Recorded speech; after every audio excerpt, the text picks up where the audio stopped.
One of my favorite jobs assigned to people is being a manager, managing and leading and learning from our amazing team members. And one thing I've learned over the last 15 years, whoa, I'm older than I thought. Over the last 15 years of managing is that you want to have a little bit of structure to the bonding time you have with your teammates. So I want to give you a couple of questions that I use. First, I always like to start on a high. This is asking for a win, a success. I start every meeting, every check-in session, every one-on-one with, what was your biggest success this month? What was your biggest win this month? What went well? The reason for this is because oftentimes it can be nerve-wracking to sit with a manager, and managers might have negative things in their mind, but actually starting off with a win helps you celebrate, helps you have common ground, and they should have an answer to this question, right? If you ask someone, what was your biggest win? And they have an answer, yay, you get to celebrate. If they're like, I don't think I won this month, that's a problem, right? It's a great way to suss out celebration, but also very quickly identify if someone doesn't feel like they have wins. A lot of my team members have told me they know that I'm going to ask that question. So all month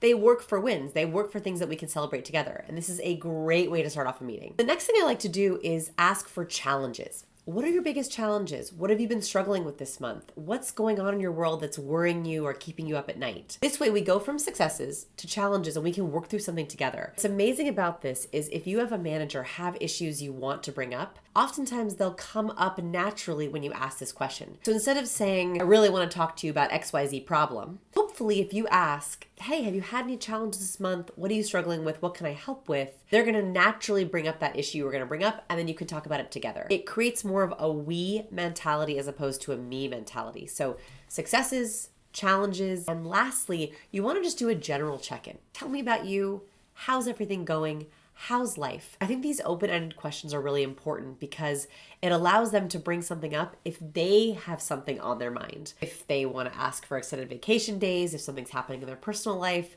asking that kind of open question can help cue you or give them a safe space to bring that up. Okay, here are a couple of my other favorite back pocket questions on specific topics. First, teamwork. I always like to check in on how someone feels within a team. How do you feel the team is doing? Do you feel like we're connecting enough? Is there any problems I should know about or issues happening with the team? Which team members do you wish you had more of a connection with? Is there anything I can do to support you on the team? Then the thing I like to end on is goals, growth. I like to ask, what are your goals for this month? What do you want to achieve this month?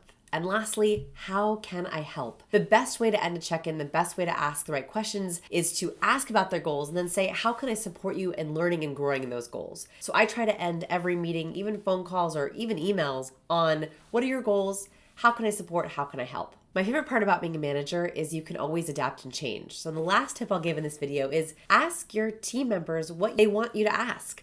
What questions do they wish you were bringing to the table? That way you're giving them a space to say, hey, maybe they want to talk more about productivity or learning or personal life or getting to know each other.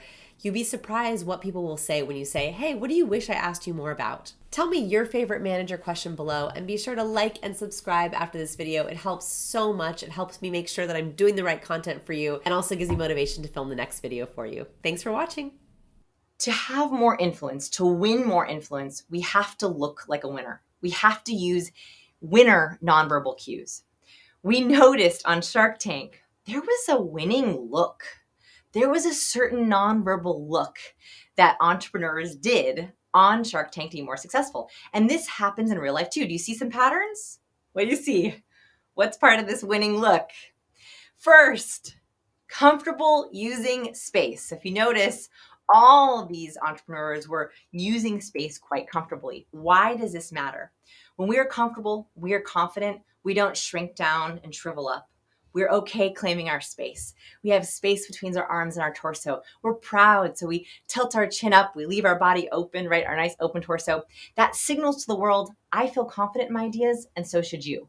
If you want to have more influence, I want you to walk into a room with a little more space, a little open body. You don't need to walk in like this. It's a little bit socially aggressive, right? That's a little bit big, but just some space between your arms and your torso and space between your ears and your shoulders. That signals, I feel confident and so should you. Next thing, on video, this is also another one that I see all the time.